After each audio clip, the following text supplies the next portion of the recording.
far practice? It's been great. He is he's a confident guy, so it's pretty fun to practice with him. We communicated over the break, just talking about each other's game. He was watching some of the Steelers tape.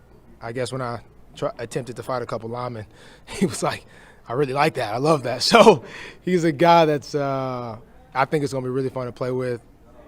We've been talking kind of, me playing nickel, he's playing corner, how I play things. So it's been exciting, but what I like the most is just his swag to the game. I think confidence is the biggest key you can have at corner, and I think you can never have too much confidence, I think, at corner. And some of the guys that, don't have enough, anyone can add some to it, including myself. So I think he's a perfect fit for our secondary. He said you guys were gelling, and he said that he considers himself a leader, but you might actually have him. Yeah, I was told we were quite similar in the past, but he may or may not have changed his practice attire because of me yesterday. So I think he was like, "Why'd you cut your shorts?" I was like, "Honestly, bro, I don't even know." So he's a pretty weird guy.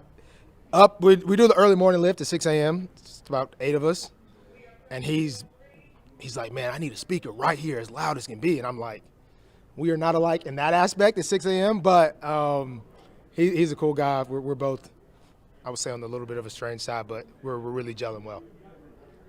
Are the early morning wake-ups the new thing? What was the inspiration behind that? We're already starting our day at 7 a.m., but I guess, a couple guys, we want to get going as soon as possible. So I'm an early morning guy anyway, so it worked. It was it kind of has come back from a couple years ago when I was younger, kind of that Breakfast Club lift. So it's been good. If you don't come in there at 6 o'clock on the dot, 6:01, you got to go back. You got to wait for the 7 o'clock group. So you better get up early because we're looking at the clock, waiting for it to be 6, and to send somebody back. But I love the Breakfast Club lift. Weddle was leading those. Weddle was leading. Now it is a combination between me, Bate, and Zay, kind of leading that early group. Yeah, Weddle. I felt like when I think I was maybe year 1 or 2, they were kicking you out at 5:59, and I'm like, dude, it's not even 6 yet. So we are waiting until 6 o'clock, 59 seconds, where we kick somebody out. So, but it's always good, being on time. Is we're trying to create an environment where everything matters. 6:01, like, does it really matter? No, but does it? Yes. So it's kind of just another thing we're trying to do. Everything matters. Accountability is going to be the key to the season. So you mentioned that to him, the 6 o'clock Breakfast Club lift, and he's in there first day? Yeah, first day we were like, what time we doing it? Everybody got 6. So right now it's about 7, 8 guys. A couple guys fell out after day 1, but it's good. We'll keep it going, and it's fun. Marlon, since you've been here, there's always been high expectations internally and externally. How have you dealt with those over the years? I think I don't know. I think I usually try to stay away from expectations for the most part. I think NFL is just you I don't think you can really predict what is going to happen. You just kind of try to put your head down and work. I know when I first got here, obviously the Ravens defense was, I felt like teams feared what we did. Now we are trying to get that back, but I don't think the Bengals fear our defense. I don't think the Steelers fear our defense. So those expectations, when it's in your own division, people kind of like, sweet, we play the Ravens. I think whatever expectations are put upon us, it doesn't really phase. I think it doesn't really phase his team. So to me, expectations are just a talking point, I guess, amongst the media. Last year, you talked a lot about wanting to get the standard back, as you were just talking about. I know we're only 2 days into training camp, but have you seen anything that kind of makes you feel like you're going in the right direction so far to that point? I think based off, kind of what we're seeing defensively, guys are really running to the ball like it means something. I try to use an analogy that, well, there currently is a brick wall behind me. But if you told me to take off running, just turn around and take off running, you shouldn't look and see there's a brick wall behind you. You should just run directly into the wall. And I know for a fact Roquan plays like that. I'm trying to add that to my game. And I think if we can get 9 guys doing that, I think we'll be a good defense. But if we can get 11 guys doing that to where it could be a cliff behind you, you just turn around and we all go into the cliff together. I think if that mindset, because hustle and run to the ball, that's something everybody can do.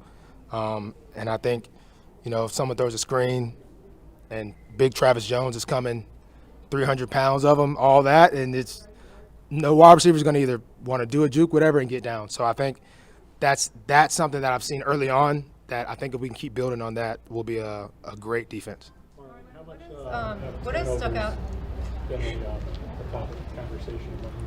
That's the biggest one. I think that we had a great day yesterday, but we had a good day yesterday, but ultimately we had 0 turnovers. And if you're just percentages to win a game, drop extremely low if you don't have a turnover. So that's kind of the key.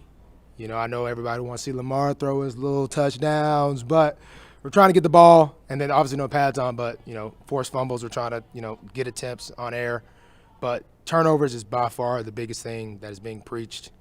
It basically practice is kind of graded. Did everyone do their job? That's one piece. And you can check all the boxes, but if the turnover box isn't checked, it wasn't too good of a practice.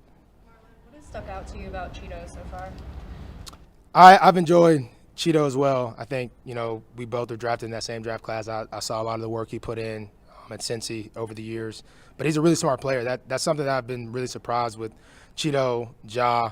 They're really smart players. I think it is hard to stick around the league at cornerback for a long time without kind of having some smarts to you. But it's they're very intelligent, and it does take a little bit of time to kind of figure out how guys operate. You give them the call. Did they understand the call? They give you the call. Did I understand the call? It's like I know Kyle knows. I know Nate. If Kyle gives me the call, he can just tell by my face if I understood the call, if I know what I'm supposed to be doing. So that's kind of what we'll work through in camp to figure those things out, figure out one another.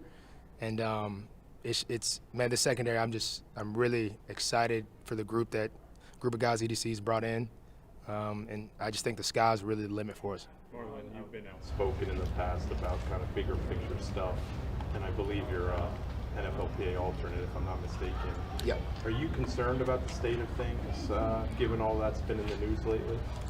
Lucky for me, I got to enjoy my family time over the break, and I let Ronnie do all the calls. So I was checking in with him to see if he was going to be able to be on the calls. And so I'm not fully in on the loop. It was some of the news was a little surprising. Speaking with, I actually cannot think of his name right now, but speaking with him, I know he had great plans for the PA. We spoke many times at the annual NFLPA meeting. We spoke at the NFLPA golf tournament. I really liked the vision he had for the PA. I know some things, some things happen, blase, but I do think he had the right mindset at heart. And obviously, what happens next from all this stuff, it'll be discussed and it'll be figured out. But I think we'll get somebody that'll represent us and represent us really well. You're talking about Lloyd Howell, right? Yeah, I'm talking about Lloyd. Sorry. We didn't have a great vantage point over here, but was everything good with that Malachi Starks interception? Like, we didn't really see a big kind of reaction from you guys. What do you? That counted, right? Like, oh, yeah. I think it was I'm not really sure exactly. It was a little weird. I don't know. It did count. It definitely counted, but I don't know. It was kind of weird. Lamar was mad. I don't know really what happened. It was very weird. Everybody did stop, and I don't really, including myself. So I don't know if we were tired or what. But anyway, it did count. Shout out to Malachi. Two more for Marlo, please. Who are the 8 guys in the morning club, and who's the biggest morning person of that group? For sure, Jair Alexander. Like I said, he wants music blasting. He said, I need a speaker right here. I was like, yeah, we got him in the ceiling. He said, nah, I need the boom box right by here, right in my ear. I'm like, all right, that's different. But the 8, honestly, it'd be pretty early. I couldn't even tell you, honestly, who the 8 people are. But we're in there working early. It's, I